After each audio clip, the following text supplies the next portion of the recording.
Assalamualaikum. Waalaikumsalam warahmatullahi wabarakatuh. Mari kita berselawat terlebih dahulu Bapak. Allahumma salli ala sayyidina Muhammad wa ala sayyidina Muhammad. Allahumma sholli alaihi. Dengan Bapak siapa dan dari mana? Dengan hamba Allah Pak dari Bandung, Pak. Baik, silakan bertanya kepada Buya. Assalamualaikum warahmatullahi wabarakatuh, Buya. Assalamualaikum warahmatullahi wabarakatuh. Semoga Buya senantiasa dalam keadaan sehat dan dalam lindungan Allah Subhanahu wa taala. Amin ya Allah. Buya mau bertanya, saya pernah ditanya oleh teman yang bekerja di sebuah perkantoran. Kata beliau, di kantor sekarang diadain sholat Jumat. Padahal sebelumnya tidak pernah ada Jumat, karena memang dekat dengan masjid. Saya sempat kaget dan akhirnya saya tidak punya dalil untuk menjelaskan apakah itu dilarang atau tidaknya soal mengadakan sholat Jumat, sekalipun mungkin jumlah jamaahnya karyawan kantor itu ada lebih dari 40 orang. Mohon penjelasan dari Buya tentang ini. Assalamualaikum warahmatullahi wabarakatuh. Waalaikumsalam warahmatullahi wabarakatuh. Masya Allah.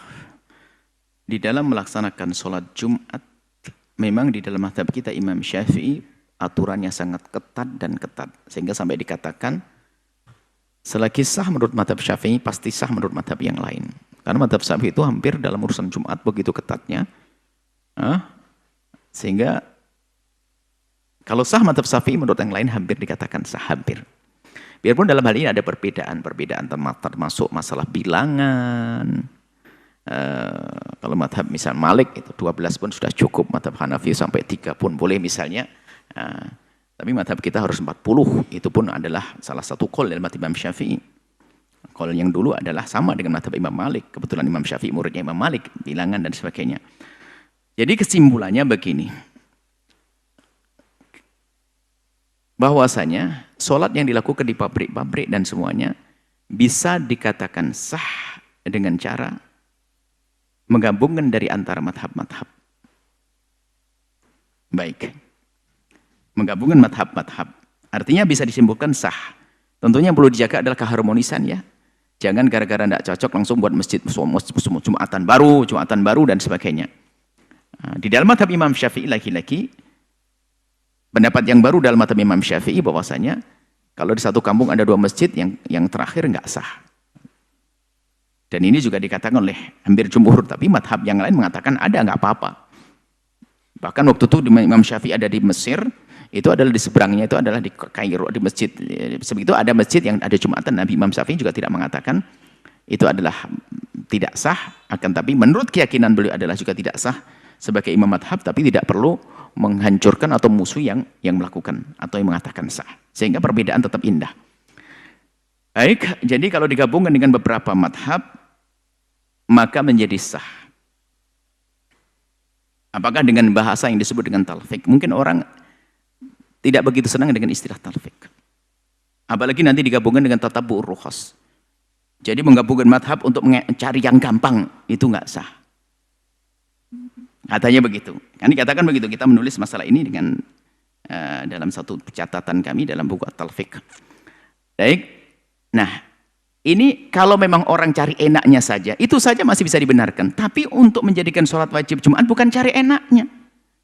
Aslinya sholat Jumat kan nggak wajib selagi ada permasalahan pandemi dan sebagainya. Cuman dia punya komunitas khusus ingin melakukan sholat Jumat, berarti menjadi wajib. Bukan kebalikannya, bukan tatabu'ur rukhas.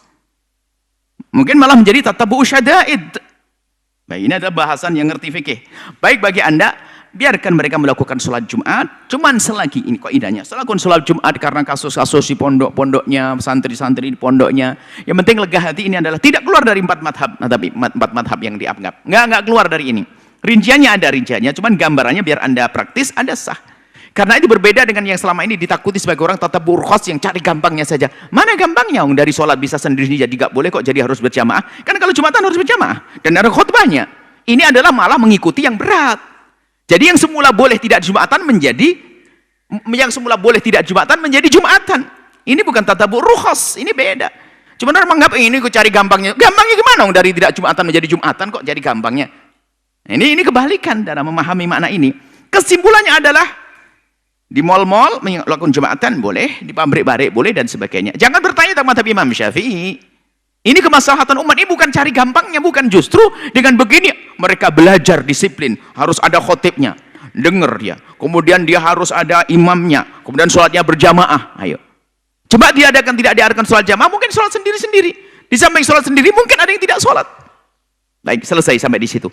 Kemudian nanti ada kaidah lagi bahwasanya selagi dalam sebuah amalan sholat ibadah wajib semacam itu, jika di situ ada perbedaan ulama, maka sunnah jangan diwajibkan untuk diulang. Misalnya setelah sholat Jumat, maka diulang dengan sholat duhur karena itu diperselisihkan tentang keabsahannya. Itu bijak, tapi sifatnya pribadi. Jangan habis sholat Jumatan langsung berdiri lagi. Ayo ngulang dengan duhur. Ya ini bikin orang kecewa. Pengennya langsung kerja harus melakukan 4 rakaat, tambah sholatnya double 2 rakaat plus 4 6, jadi tambah susah, ngerepotin orang. Kalau memang ini sudah dianggap selagi sah menurut salah satu madhab, sah cukup dengan orang awam. Jangan dibikin susah mereka dengan yang demikian itu. Ini perlu ilmu semacam ini agar umat ini tetap dekat kepada Allah dan mudah. Jangan dikit-dikit dikatakan tidak sah dan sebagainya, nanti malah mereka tidak sholat. Apalagi kasusnya kasus pandemi semacam ini, sangat mungkin. Cuman tolong yang dijaga adalah ukhuwah. Jangan gara-gara sudah nggak cocok dengan masjid itu ngadain ini, ngadain sendiri. Wah kok gampang banget, itu berarti ngajak perpecahan, permusuhan. Ini kan ada problem. Pabrik mungkin kalau dibawa keluar tambah tidak sehat, di dalam santri pun ada. Kemudian masalah istiton, Imam dalam madhab Syafi'i sendiri, Imam Nawawi mengatakan istiton ada 2 pendapat. Kuat dalam madhab Syafi'i. Pertama, istiton harus, enggak cukup mukimin juga boleh. Ini khilaf dalam madhab. Intinya kesimpulannya adalah sah dan jangan dipeributkan. Kemudian kita berdamai yang indah. Semoga Allah mengampuni semuanya. Wallahu a'lam bishawab.